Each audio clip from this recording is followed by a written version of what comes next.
Merci de me recevoir aujourd'hui. Comme Tim, je suis aussi un professeur suppléant ici au département qui est engagé cet été pour remplacer André Lajeunesse. Donc, je vais vous parler plutôt de mes intérêts de recherche, puis évidemment, je n'ai pas encore eu la chance de me plonger à l'intérieur complètement. Par mon parcours, moi, je suis chimiste de formation. J'ai une expertise plutôt en chimie organique, mais aussi en chimie analytique. Puis j'ai eu la chance de pouvoir combiner tout ça pour remplir le poste qui m'a été attribué pour la science forensique. Donc, cet intérêt-là m'a amené à m'intéresser plus spécifiquement aux traces matérielles, spécifiquement, encore une fois, aux stupéfiants et aux drogues de synthèse. Donc, si on fait un aperçu très général de comment ça se passe, les drogues de synthèse, de comment ça interagit dans notre société, bien, ça commence évidemment avec la synthèse en laboratoire, donc dans les laboratoires clandestins. Ensuite, il y a une notion de distribution, de commercialisation qui peut se faire, donc de vente, de revente. Puis, ultimement, il y a les consommateurs de fin qui viennent consommer cette drogue-là qui se promène dans notre société.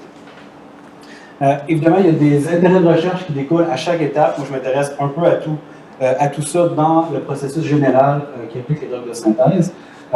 Au niveau des laboratoires clandestins et même au niveau des saisies qui peuvent se faire dans la commercialisation, on peut imaginer faire du profilage de ces drogues-là pour générer des renseignements criminalistiques pour comprendre un peu comment les réseaux sont établis, autant au niveau de la vente que même de la production. Ensuite, plutôt au niveau des saisies au centre, donc au niveau des forces de l'ordre ou des services frontaliers, par exemple, qui vont intercepter ces drogues-là. C'est important que les outils qui soient disponibles pour bien identifier ces substances-là qui se promènent au-delà de la poudre blanche pour finalement comprendre qu'est-ce qu'on a entre les mains. Donc, je m'intéresse aux tests présomptifs qui sont utilisés par ces différents corps de métier-là. Puis, ultimement, quand on a des cas soit de décès ou même de gens qui sont hospitalisés par consommation de drogue, je m'intéresse à la toxicologie pour essayer de comprendre comment et quelles drogues ont généré les problèmes qu'on peut avoir au niveau social.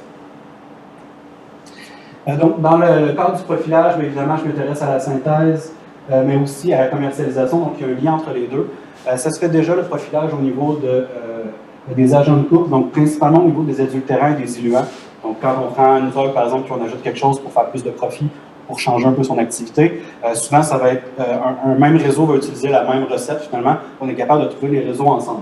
Mais comme la tâche n'est pas assez compliquée, je m'intéresserai même aux contaminants, qui sont non seulement les adultérants et les diluants, mais ce qui vient de la synthèse chimique même, pour relier ces réseaux de distribution-là à un laboratoire qui a synthétisé la drogue, pour qu'on puisse ultimement avoir une information sur la taille ou l'importance de ce laboratoire-là. Est-ce qu'on a affaire à une opération de grande envergure ou si on a plutôt affaire à quelqu'un qui fait ça dans le sous-sol de sa grand-mère?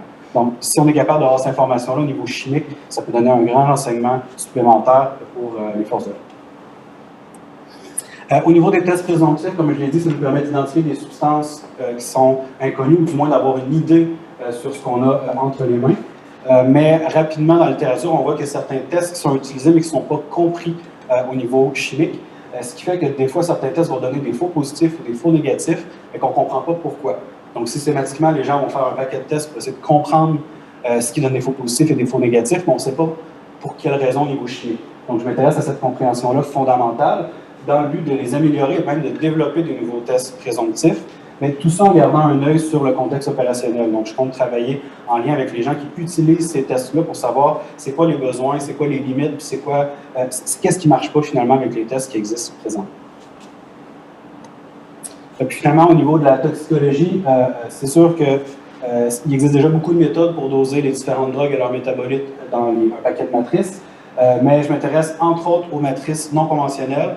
Donc généralement, on va tester le sang, l'urine, mais je m'intéresse aux cheveux, aux ongles, à la sueur plus particulièrement. Je pense qu'il y a vraiment l'intérêt à ce niveau-là.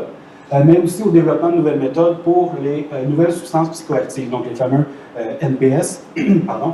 Donc, ce sont les nouvelles substances qui donnent des nouveaux métabolites qu'on n'est pas vraiment capable de doser parce qu'on passe peut-être à côté de quelque chose au niveau toxicologique là-dessus. Donc, pour mieux comprendre le profil, finalement, de ces différents cas-là de surdose ou d'intoxication avec les drogues de synthèse.